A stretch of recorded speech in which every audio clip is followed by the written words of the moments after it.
the competitive lever that you can and I think should deploy for the next 24 months or so until I think everybody will have to do it is speed and responsiveness.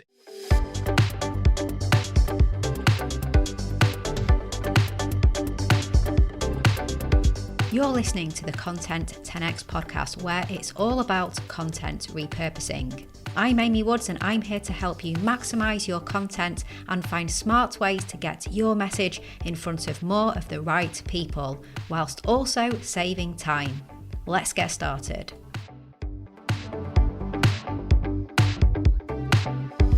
Hello and welcome to the Content 10x podcast. I'm your host, Amy Woods, and I'm so excited about this episode because I'm talking with the one and only Baer.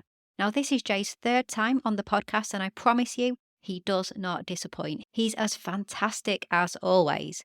In case you don't know Jay is a business growth and customer experience strategist, researcher, and author. He's a B2B influencer and Hall of Fame keynote speaker, definitely one of the best speakers I've ever had the privilege of seeing, and he's just an all-round great, super smart guy.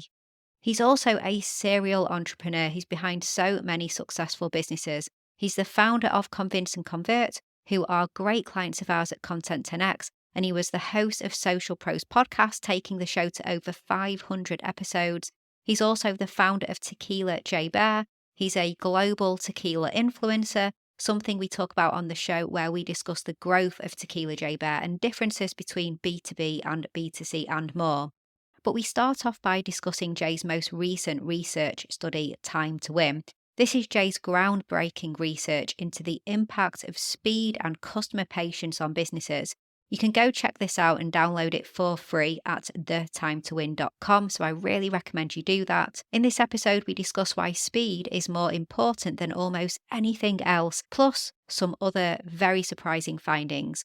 Let's jump in. Jay, back to the Content 10x podcast for the third time. Welcome. I am delighted to be back. It's so nice to spend time with you, Amy. I would come on the show every week if you would have. I might take you up on that. All You right. co-host.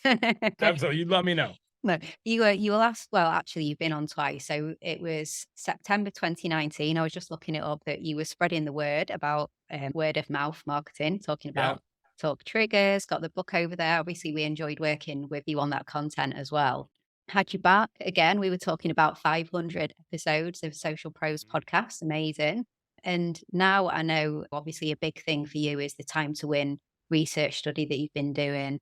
I guess I'd love to know, firstly, why did you decide to research this impact of speed on consumer patience and businesses? Well, Amy, I kind of realized not too long ago that I'm not a futurist, right? I'm not the kind of business strategist who says, I've got a crystal ball. Let me tell you what's going to happen 10 years from now, because I don't know. And actually, I don't care. I'm an entrepreneur, right? I've started a lot of companies. I've helped a lot of companies. I care about how I can outperform my competition today. So my entire career has been a series of exercises where I do deep, typically first-party research on customer behavior, and then combine that with my work as a strategist and an advisor to figure out what lever you can pull now for the next 24 months to have a competitive advantage until your competition figures it out. Then they level up. Then you've got to go find something else that you can do before they figure it out. So at one point, I told people that the competitive lever was social media. At one point, content marketing. At one point, empathy. At one point, word of mouth marketing. And now, based on my most recent research, the competitive lever that you can and I think should deploy for the next 24 months or so until I think everybody will have to do it is speed and responsiveness. 83% of customers say that speed is now as important as price. And so almost nobody in business will tell you that they don't care about speed, that it's not important to them. It's of course important. But what I'm telling you is that you should probably elevate it in the priority list in your organization and float it toward your top, because that's where it lives in the lives of your customer. And I guess a thing with that is that sometimes when organizations are, quite slow to respond and things like that, to improve on that, they're going to have to most likely invest in either hiring more resources or investing in some new tech that's holding them back, or working with some consultants to do some process analysis and see what's holding them back. So, what obstacle do you hear, I guess, commonly quoted that is actually really quite easily fixed? I don't know that any of it's easy to fix. If it was easy to fix, it wouldn't be a competitive advantage, but it is fixable for sure. I mean, some of it is just attitudinal, right? I think some of it is just not thinking about speed as being as important as it is. Some of it is more psychological, like just setting expectations for customers and kind of keeping them informed along the line, which actually enhances the perception of speed, if not speed itself. But the one I probably hear the most is we've had so much turnover on our team that it takes our employees longer to execute on every task because they're all new. So we can't get them faster because they just don't have enough time in the saddle yet. And that's not necessarily fixable instantaneously, but as long as you can kind of create some workforce stability, I think it's fixable eventually. I think we've all experienced the new waitress versus the experienced waitress, right? And they're doing the same job, but one person is just much quicker at it because they know where the salt and pepper is, and they know that, okay, if you're going to go pick up the fries, you should get the creamer on the way, right? They just kind of have it wired, and I think that's true for most jobs. And so eventually, if we see some stability in workforce, that's going to help, I think, responsiveness universally. Yeah. And do you feel that also sometimes it's a cultural shift as well, not, Oh, you know, huge. not realizing the importance, because something your study obviously has shown is that if you snooze, you lose. You'll lose customers, you'll lose retention of the customers that you have. But culturally, organizations maybe need to instill that shift in mindset. Absolutely. I think that's one of the big takeaways from this research is that everybody kind of cares about speed more or less, but we don't think that responsiveness equals revenue. And it very clearly does. More than half of all customers will hire whomever contacts them first, regardless of price, whoever contacts them first. So knowing that, wouldn't it make sense to engineer your organization so that you can always be first? But a lot of companies don't think of it that way. Like, yeah, we'll get back to you as quickly as we can. But that's culturally different than we will always be first. Furthermore, 85% of customers say that speed is an important factor in their brand loyalty. So, one of the things that's really exciting about this economically, Amy, is that if you elevate speed in the importance list in your organization, not only will you get net new customers, but you'll also keep more of the customers you already have because responsiveness creates revenue. And the reason this is true is that psychologically, we are in a place now in the world where we interpret speed as caring. Yeah. If somebody is faster, we take that to mean that they care about us and our business and our money and our life more. Now, that's not actually necessarily the case, but that's how it is interpreted. And that interpretation has manifestly important psychological ramifications for how customers feel about your business, which is why it is absolutely worth the time, effort, and potentially money to be as fast as you can in most cases.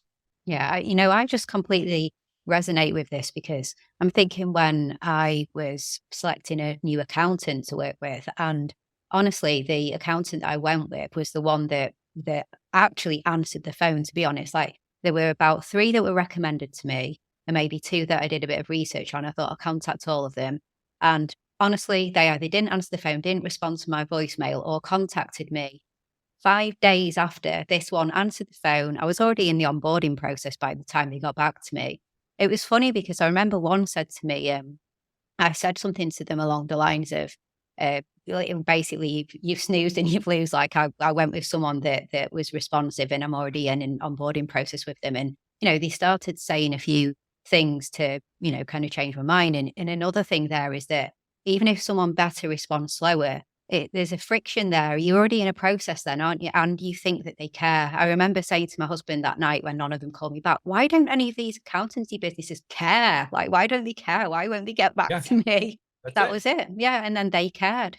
And the one you hired, are they the best accountant? Don't know, don't Probably care. not. Are they the least expensive? Don't know, don't care. What you Exactly. care about is whether they care about you, because what goes through our head, and this is true universally, we can't help it, just how we're wired, is, well, wait a second. If it takes them a long time to get back to me before they have my money, how long is it going to take them to get back to me once I've already paid them?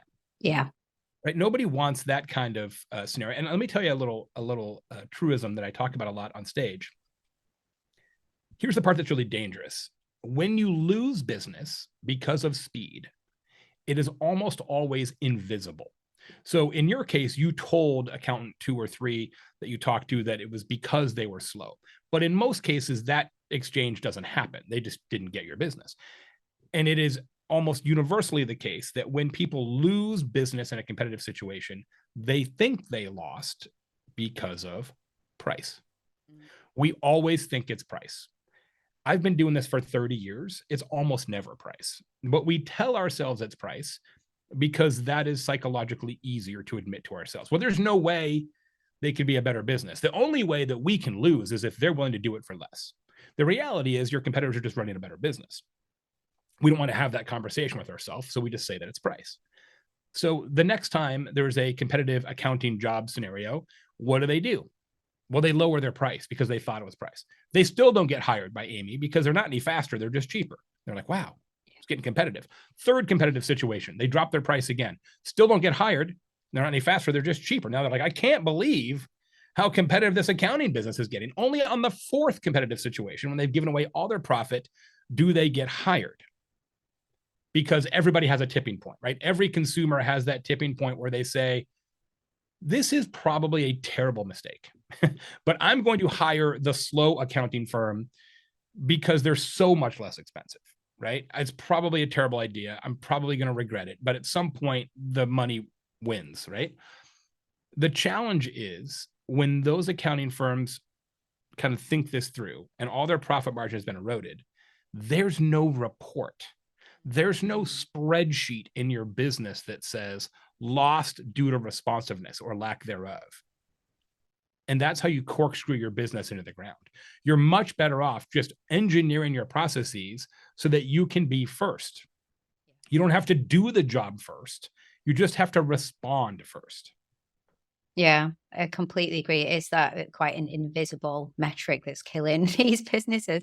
Yeah, it's the responsiveness. And I exactly agree with you. I just think if this is how you are when you want to win my business, what would you be like to work with? So I resonate completely Yeah, with that. it's so true. The third place one gets a hold of you when you've already done the job. Same thing happened to me. That I was getting this house painted, and the third painter got back to me in 11 days.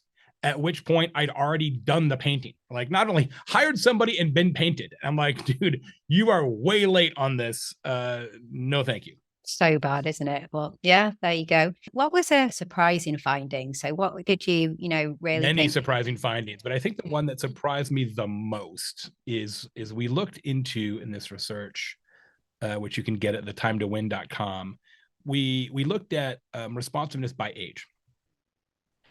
Turns out the most patient generation of all generations, willing to give businesses the most amount of grace in terms of responsiveness, Gen Z, the younger consumers. And that surprised me because I have two Gen Zs in my family, and I don't usually think of them as being super duper patient. But they don't have as much going on in their life either, right? So a delay for them isn't maybe as annoying as it is for you or for me. The least patient generation who wants everything right now, baby boomers. Weird, isn't it? Now, is this because baby boomers have less time left? I don't know. It stands to reason. It might be a little bit maudlin to look at it that way, but I find it fascinating because I've worked with a number of companies in my career who primarily serve an older customer demographic, financial services companies, healthcare companies, etc. And I have been in a lot of conference rooms in my life where somebody said something like this, Amy. Well, our customers are primarily older, so we don't need to get back to them that quickly because they're retired, they got plenty of time. And it turns out the exact opposite is the case. So there's a lot of really interesting findings in the research that I was like, wow, interesting. But nobody's really asked these questions before. Nobody's really done this kind of research on this topic with this level of depth. So there's been a lot of cool stuff.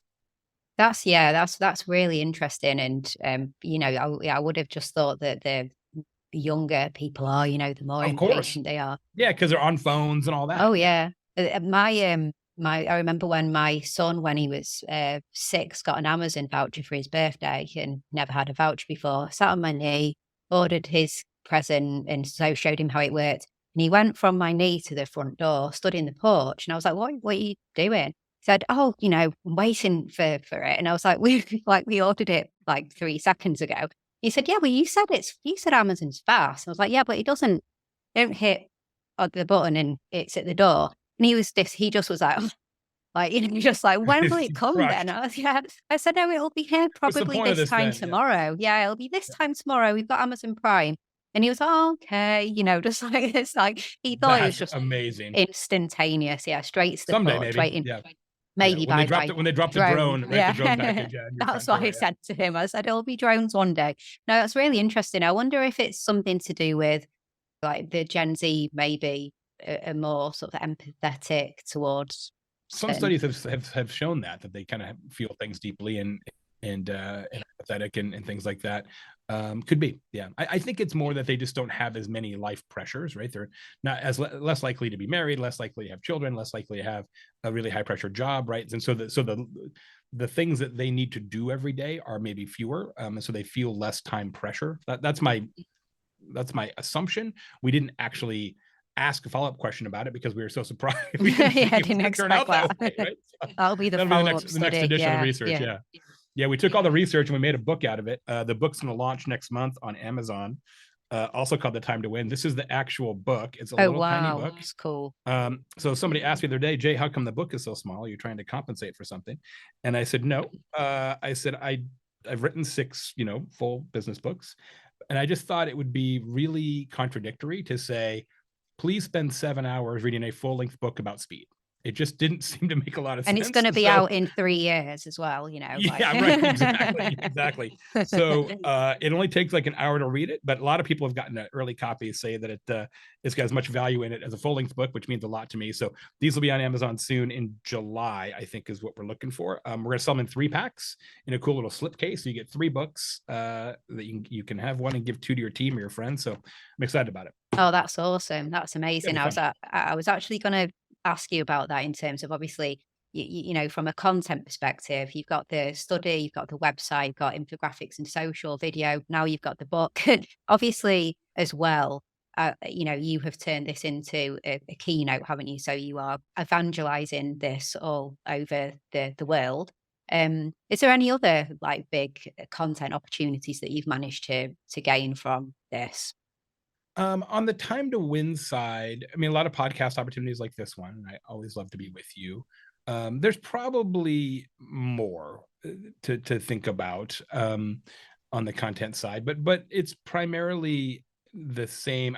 I've been thinking about doing more lives, just trying to kind of think about the notion of urgency in real time and fast kind of lends itself to more kind of a LinkedIn live, Facebook live, YouTube live, that kind of thing. I haven't done much of it yet, but in the book launch window, I may kind of dive into that a little bit more. But right now I'm busy enough speaking. I kind of you'll appreciate this given your company, Amy. I kind of messed this up. I As you know, I'm a pretty good planner of content, and so I had this whole big plan to do like my tequila merch store launch and my new website launch and my new speaker trailer launch and the book launch, each of them like 30 days apart, Oh, wow. as you would, right? That's the smart thing to do. Well, for a number of different reasons, they're all going to happen in the same month.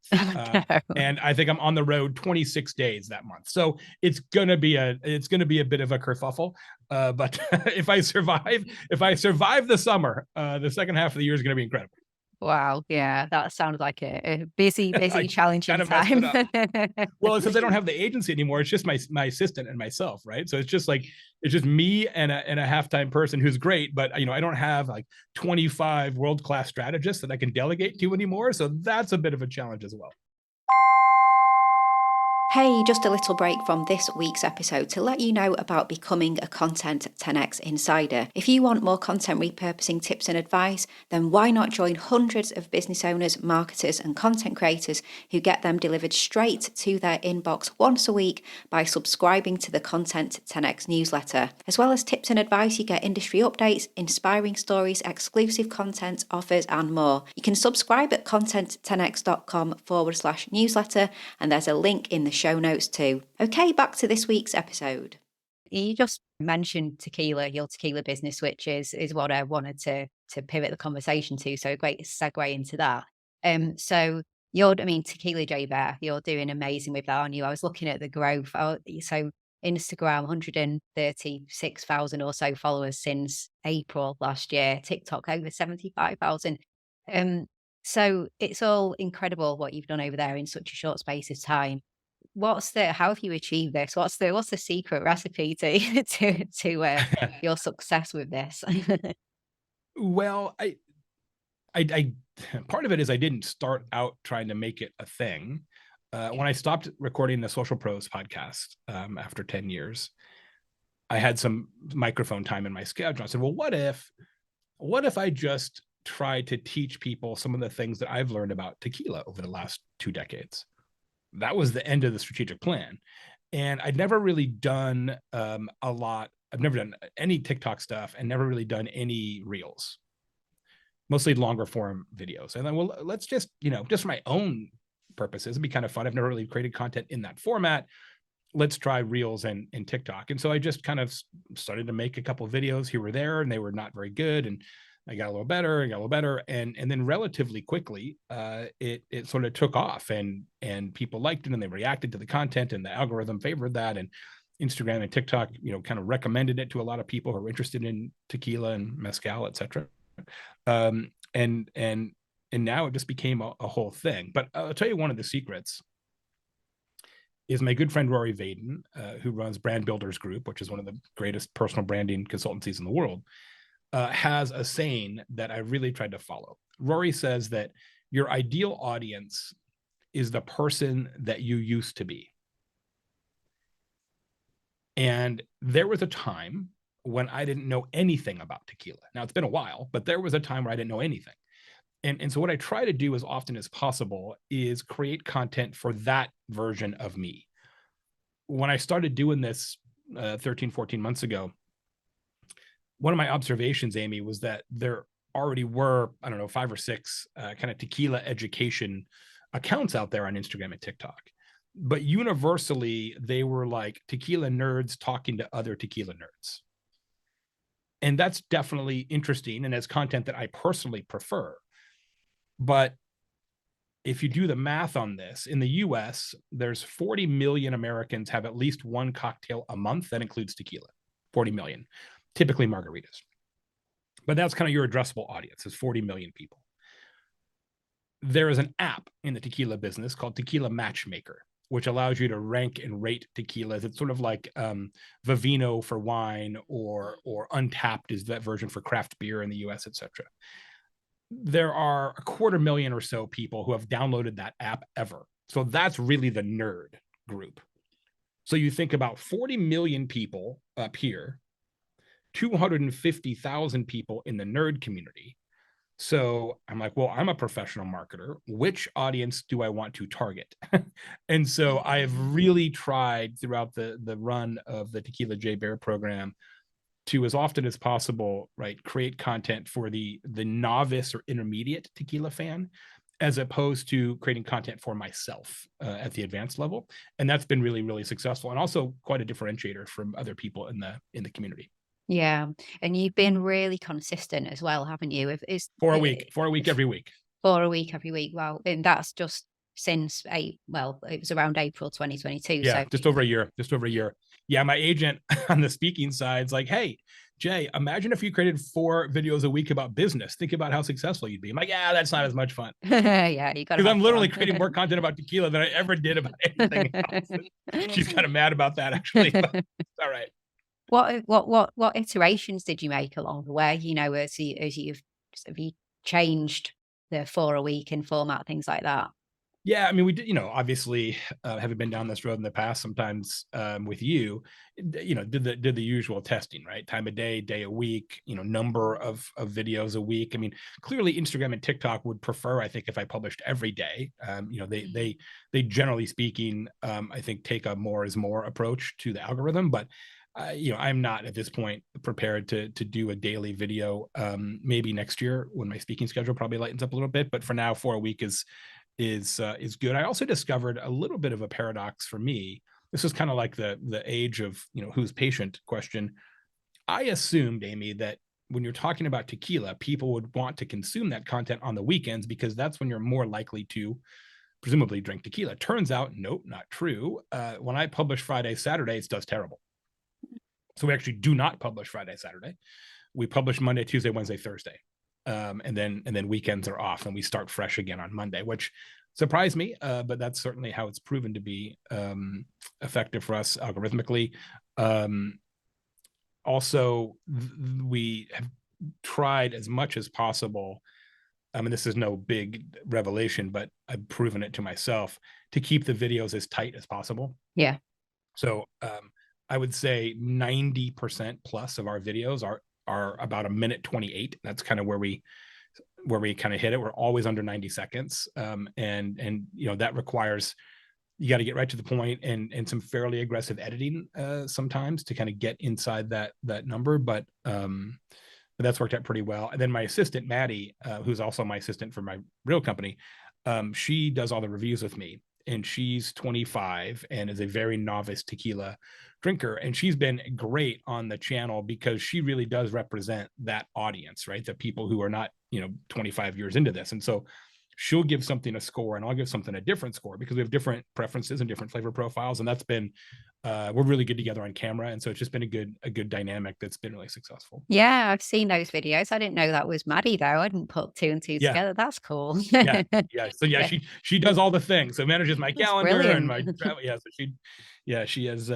quite a varied role here in the Jay Baer world. Yeah, personal development objectives, like, Exactly. improving knowledge of tequila, like, Right. passing Yeah. the monthly tequila test. Yeah. But she's doing great. And now, sponsors are talking Brilliant. about having us, go on the road to do activations and things like that. And one of our big sponsors is a mixers company called Q that makes, ginger beer and club soda and such. And they're like, yeah, we've got a series of like nighttime kind of bar tasting events, and then we've got some pool parties in Vegas and LA. And I'm like, well, I think Maddie's better for the pool parties, and I'll do the nighttime. I'll do the nighttime bar tasting. So Oh, we'll wow. figure that part out. Amazing. With the videos, you've gone for the vertical channel, so you've gone for TikTok, you've gone for Instagram Reels. I noticed, unless I've done terrible research, that you didn't go for YouTube Shorts. I did like two or three. Uploaded like two or three. And it didn't work very well, but I'm told that YouTube Shorts requires a fair bit of like doing it before it lights the match. So I actually created, you probably didn't see it. I created a YouTube channel just for tequila, but it's essentially dormant because I was just experimenting. But you are 100% right. It's actually one of the things in our plan is to, we already have the content. It's kind of dumb that we're not putting it on YouTube Shorts. It's just we haven't, but we should, and just experiment with it. I've also thought about shooting it horizontally for YouTube itself, and then just editing it vertically. And then we'd have both. That requires a little more magic in production to kind of make that happen well. But that's something else that we've pondered. Second half of the year, next year, we're going to expand the content a little bit. We might go to YouTube, might go to Shorts. We might do a podcast. There's a lot of some mini books maybe we're thinking about, like some downloadable ebooks, like 99 tequilas you need to know, things like that. So there's a bunch of stuff on the roadmap. Yeah, I mean, it's super niche educational content. It's perfect for what YouTube and podcasts, isn't it? And everything that you just said. It's just when it's that niche and educational as well. It's high value. There's so much you could do. So you've been, very much in the B2B world, and then Tequila J Bear is this like jump more into, I guess, B2C. For sure. What have you? What's been different? Any big? Well, not surprises, but how have you observed that to go? Well, yeah, I mean, several things. The Generally speaking, I find the B2C content has to be tighter, right? The patience level and kind of how people consume content is kind of on their free time as opposed to during their business day. And so they're definitely kind of moving through content quicker. So the kind of things I would do in B2B would typically be a little bit longer, a little bit more in depth, maybe not as many cuts. The way you edit, I'm sure you see this, the way I edit Tequila videos is very different than the way I edit B2B videos. You just need that dynamic visual action on the B2C side, or people just don't get sucked in, right? So there's definitely some production differences for sure. The audience is very different as well. I feel like in B2B, and I don't know, it's because I've been doing it so long, and so some people know me and I have some measure of respect, or maybe it's because it's like B2B, so people kind of behave differently. But the number of times I cried myself to sleep because of something mean that somebody said in B2B, 0 times. In B2C, it has Cool. definitely happened, right? People are mean. B2B, B2C content, people are mean, right? Instagram, TikTok in particular is mean. YouTube obviously is kind of known to have kind of mean comments. The level of personal attacks on the consumer side is much different than the business side. I wasn't really prepared for that, even though I wrote a whole book about it. When it's you personally, you're like, oh, well, that kind of stings. So that's been an interesting one to navigate as well. And then also on the B2C side, it's frustrating, right? Because I wrote a book called Utility, which is all about giving value. But on the B2C side, people like demand value, right? They're like, hey, please, I'm going on this trip. Please give me 9 tequilas to buy. And I'm like, dude, this is going to take me like an hour worth of research. And I'm happy to help you, but like, this is like a free tequila education account, right? Where like the expectation of the hoops you're supposed to jump through can be a little different also. But it's super fun. We're really enjoying it, and it's very gratifying. Partially because B2C audiences, I find, are much more willing to say to me, wow, you helped me so much, and here's what I'm doing because of what you told me. And like they're just like this appreciation for the work that may be true in B2B. They just don't Yeah. show it as well. People are a little more reserved and cool about it, but I gotta tell you, so I've been a B2B, expert, whatever, for like 30 years, written 6 books, 7 books now with this one, 7 books. And I get recognized in airports now all the time, Wow. only for tequila. Oh, Only for that's tequila. So brilliant. I've been doing tequila education for a year, business education for 30 years, and all anybody cares about is tequila. So my read on that is that people care about tequila more than they care about their business. So That's so funny. So people come up to you, do they, and say, "Oh, I've seen all the you time, on TikTok, Instagram." all Wow, the time. really? So when's the tequila coming out? Surely you need to be down there at the distillery saying Yeah, it. probably not anytime soon. I do have some tequila consulting clients that I'm helping, some new brands that are coming out. I do have a single barrel tequila come out, a J Baer signature edition Oh, of an wow. existing tequila called Primo that comes out soon, in a matter of weeks. But in terms of like my own brand, I don't know. It's having worked with a number of brands now, it's very expensive, and very difficult to succeed. Not impossible, and I feel like I would have a decent chance because of what I know and who I know, etc. But as as my friend who's an importer says, the best way to start a tequila brand is to have $3 million that you're willing to lose instantaneously. And I'm like, Mm. I don't know if I want to go down that road. So it maybe we'll see. The next things we're working on, more content in more channels, probably an online course, an online tequila appreciation course, which I'll be calling you about. Brilliant. I might need some help on that. And probably next year, a tour company. So come to Mexico with Jay and Maddie, visit distilleries, appreciate tequila. So yeah, we'll probably do some of that. Some Oh, guided wow. trips and stuff I'll next be year. there. I'll come on Yeah. the tequila Please tour. That do. sounds Please amazing. do. Yeah, and actually what I'm thinking about doing, you'll appreciate this. I'm thinking about doing those kind of programs specifically for business owners and entrepreneurs. So you come with 7 or 8, colleagues or whatever. And so we go do tequila visits, but we also then do, a keynote for me, and maybe I'll get another friend or two to, so it's like a 1 day of like legit business content and like 2 days of tequila stuff. So I'm kind of thinking about those kind of programs because yes, I could just do a regular tequila tour, but why would I not try to lean into what I know on the B2B side and sort of differentiate that way. So yeah, I'm kind of excited about it. That'd be amazing. Oh, you got to do that. Yeah, I'm doing a lot of tastings right now. It's actually super fun. So my agent will oftentimes sell a keynote where I come in and give a presentation on the time to win or what have you. And then the night before or the night after, it's like, hey, Jay's already going to give the keynote. Do you want him to do a tequila tasting for your top clients, for your executives, for your prospects? I did it on the trade show floor recently in a big conference, and had people gather on the booth and did a live tasting. So that's really fun. It's fun for me to do it. And it's people are like, well, we've never had that happen before. So they like to, they want to have me do it, which is a blast. Yeah, I think that's awesome. And tequila, it's just a bit more unusual tequila, like, isn't it? Because Yeah, people than like a often wine tasting or what have you. exactly, Yes. yeah, Yeah. wine, whiskey, maybe.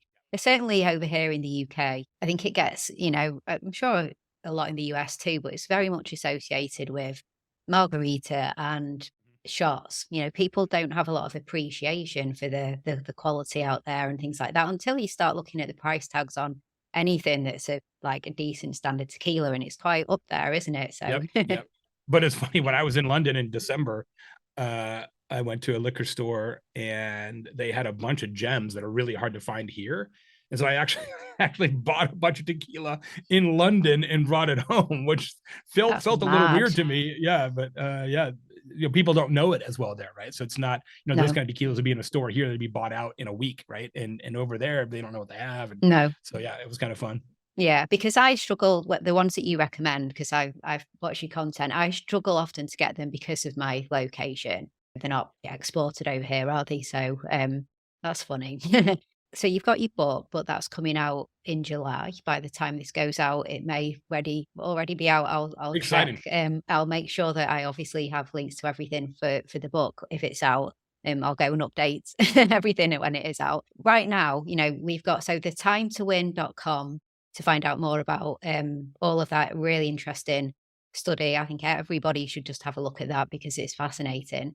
And then Tequila J Bear, go follow Tequila J Bear on TikTok, Instagram, anywhere else that you would like to So recommend there's a people Tequila go. J Bear website, which will Yeah, launch soon. So tequilajbear.com, which is we'll have links to obviously the Instagram and TikTok, and then all of our merchandise. So we've got shirts, hats, tasting glasses, flasks, coasters, the whole thing. So that'll be available. And then my regular site is just jbear.com, which is also brand new, and a new speaker trailer featuring me in a record store, all kinds of cool stuff happening. awesome. Brilliant. Well, Jay, I could speak to you all day, but the time is here. So thank you so much for coming on. It's been awesome. It's always awesome talking to you, and it's been another great episode. Oh, thanks so much. Here's one you should buy: Siete Leguas, great tequila. Brilliant. There you go. Siete Leguas. Thank Thanks you. a lot. Thanks so much, Jay. Okay, so I hope you enjoyed that discussion, and thank you so much for tuning in. If you enjoy the Content 10x podcast, then why not hit that subscribe button on your podcast listening app of choice so that you can get updated when new episodes are released. And I'd really, really appreciate it if you could leave a review as well. That really makes a difference for the podcast. Also, please do get a copy of my book, Content 10x, More Content, Less Time, Maximum Results. It is the ultimate guide to repurposing every type of content, and it's available on Amazon in Kindle and paperback, and also in audiobook as well. And you can head to content10x.com/book to find all the other places that you can get a copy of my book. And if you would like us to do your content repurposing for you, then we offer a fully end-to-end done for you content repurposing service. This is for podcasters and video content creators. We have our podcast 10x, video 10x, and also our specific LinkedIn 10x service, helping you to become the leading authority in your industry on LinkedIn. You can find out so much more about our services on our website. And also, please do give me a follow on the social media platforms. I share lots and lots of tips and advice on social media about content repurposing. I'm at Content 10x on Instagram, Facebook, Twitter. And if you try content10x.com/LinkedIn, you'll find my LinkedIn profile over there as well. All that's left to say is thank you so much for listening to this week's episode, and I'll catch you in the next one.